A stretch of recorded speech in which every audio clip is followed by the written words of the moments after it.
Yeah, hi everybody. This is Jay, Central Illinois, emergency garden, whatever you want to call it. Paupers plots, better. But this is some sawdust and horse manure. I kind of use that sometimes on the garden. It's cheap enough. There's some wood chips.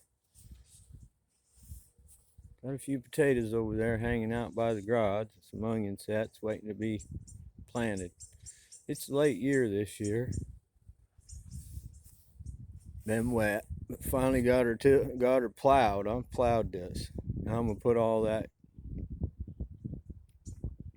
horse manure on there and till it.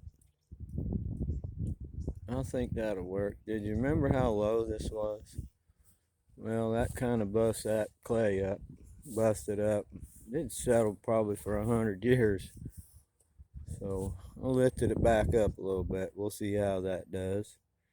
Discovered a couple tiles in there. Tore it up down there, but it's old. It ain't no good. A little bit of stuff going on here. Got some garlic going there. Some garlic going over there on that side. A few radishes, a little bit of lettuce. Just kind of poked it in there.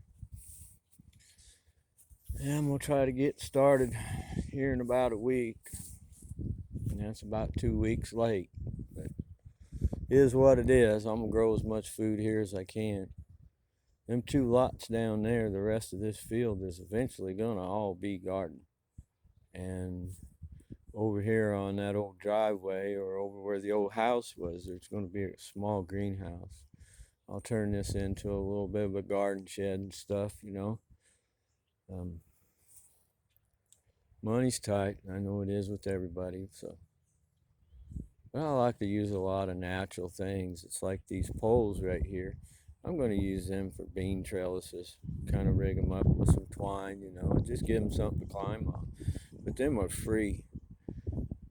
Over here on this side of the garden, that used to be a pasture. And them soft maples, they just grow up in there like crazy. I mean, hundreds of them.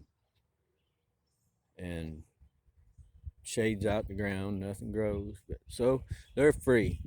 So next year they'll kind of be rotted out a little bit, and I'll just throw them in a pile and burn them, and then throw the biochar on the garden. Go get more next year. So sometimes I use willow. Over here on this side of the garden, from where it starts back there, where the wood starts, or the old pasture, on the property line, I'm going to plant some willows, and just willow poles like you use for fishing that are green.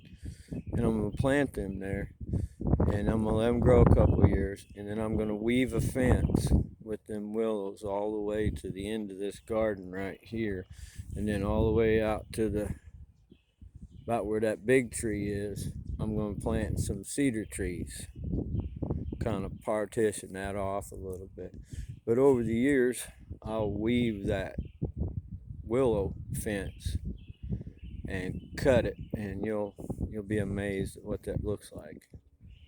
But yeah, you can see this gets pretty deep, and that's what I wanted to do. I wanted to turn that soil pretty good. I didn't show putting lime on here. I put some lime on here about a week ago. It rained and pushed it in pretty good, so I probably should have waited till I put the manure on, but you know, you do what you do. Live and learn and go on.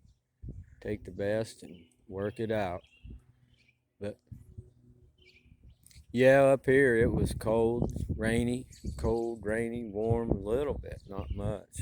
Lilacs are just now blooming, the morels are just coming up good. Not a whole lot of fungus growth yet, so, but you can see the difference in a couple days of temperatures above 40 at night.